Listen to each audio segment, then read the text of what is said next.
Hi, I'm Nick, and this is a show about art.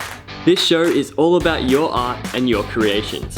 Every episode is different, but every episode will challenge you to try new things, learn new stuff, and become a better creator. Oh, and let's inspire and encourage each other through it all. Let's get into it. Hey artistic badasses, do you want to make some art together? Because you've come to the right damn place. But before we get all creative, some of you awesome people participated in last week's James Ormiston based artistic challenge. Let's check out some of your awesome artworks now. This amazing piranha hot air balloon was created by La Roche Art. Amazing. And this golf ball through a banana was created by Billy Robertson. Well done guys. I've decided to get both of you a free artistic badass sticker. I'll be sending you a message on your social media, so watch out for it. Great job for everyone who participated. Remember, it doesn't matter what your skill level is as an artist. Everyone can get featured and everyone can win a prize. Alrighty-o, let's get some art inspiration going and let's create some damn artworks. Crank up the machine.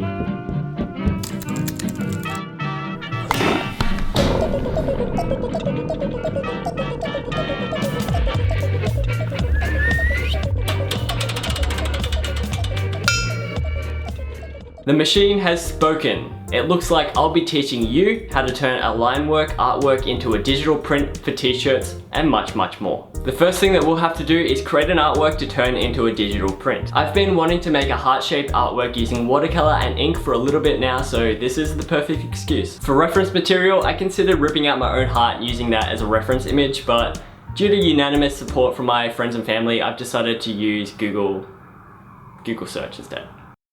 I'll be drawing this artwork on an A4 piece of paper which will easily fit on a t-shirt print. Let's quickly bang this artwork out so we can get to the juicy part of how to turn a traditional artwork into a digital print. Let's go. So here are my materials. I'm using a palette, some watercolor, and a brush and pen.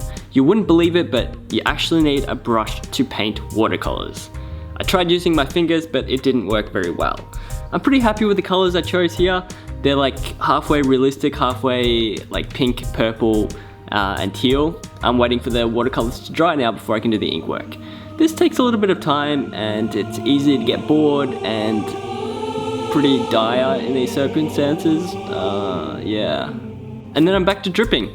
Okay, it's dry enough for me to drip it and put it up vertically. I did the line work too, and now I'm fixing it up with a fine liner. And here it is. I think it worked out pretty well. I'm happy with it. Now that you have your artwork, let's turn it into a digital file. First step is to scan your artwork or take a picture with a good quality camera. The better quality scan or picture you take, the easier and the better the digital print will be. Now that that's done, load it into Photoshop. If you don't have Photoshop, use a free program such as GIMP or Paint.net. Both of these free photo editing versions will do the same job with similar tools and shortcuts. You can find hundreds of quick start guides and tutorials for Paint.net and GIMP on YouTube if you aren't familiar with them. There's two ways we can turn the scan or photo into a digital print. Let's start with the quick version and then the longer version after that. The quick version. The first thing we'll do is delete all the white space around the artwork. Otherwise, the design will just be an A4 rectangle and that looks horrible. Like, really horrible.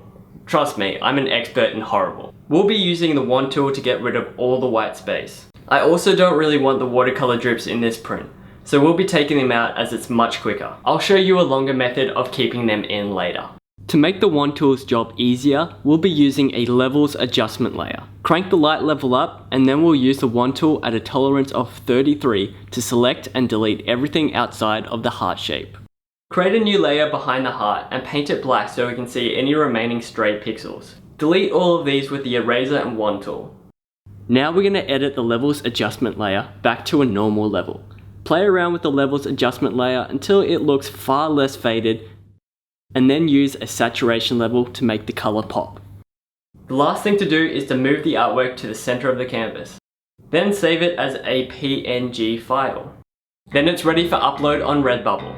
The longer version. Duplicate the scanned image into 2 layers. Hide the second layer. Now we're going to use the levels adjustment layer the same way we did for the quick method. Delete all of the color on the outside and inside of the heart. We only want the line work. Once we only have the line work, save it as a PNG. Now open this file in Adobe Illustrator and use the image trace function with white space unchecked in the advanced options. This makes the line work silky smooth. Export this file as a PNG file after you're done. If you don't have Adobe Illustrator, don't worry. You can do a similar effect in your free software by selecting all the line work and go over it with a brush. Now import your Illustrator file back into Photoshop and align it perfectly over your unrefined line work.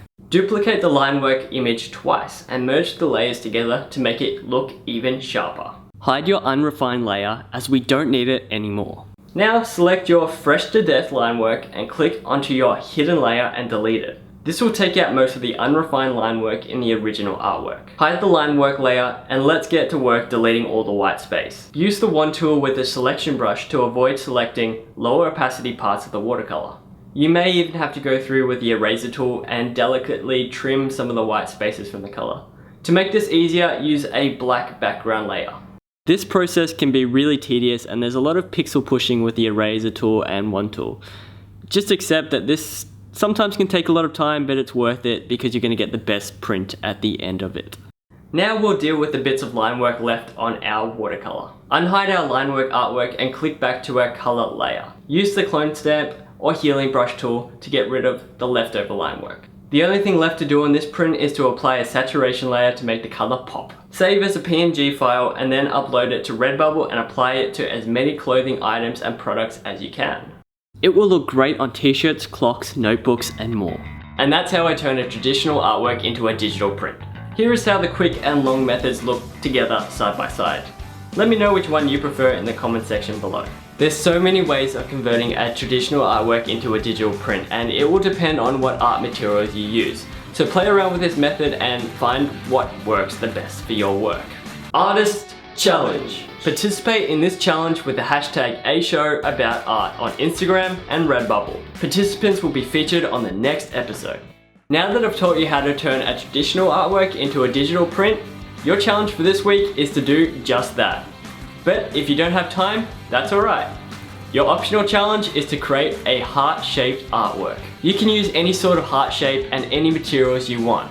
Hell, if you want, you could even use a banana with lemon ink. Or maybe a cabbage with Vegemite watercolor. Up to you. What matters is the artwork. It doesn't matter what type of skill you have as an artist. Just have fun, experiment, and have a go. Just make sure you use the hashtag #AShowAboutArt on Instagram and Redbubble so I can see it. Thanks for drawing with me, and goodbye for now. But not forever. Check this out, this about dreams, patterns I carved out, materials given, I could've written my heart out, and God is dark now. I guess I gotta illuminate. So many people dying already can. Seeing that tuna fake. To be frank, some duke it out. Worlds of kumite. Assuming they ain't trained for this. Nah, corrupt data on the blank is this. Not what you think this is. I'm what you can't dismiss. Kiss the sky when I wake, cause it could've been my way.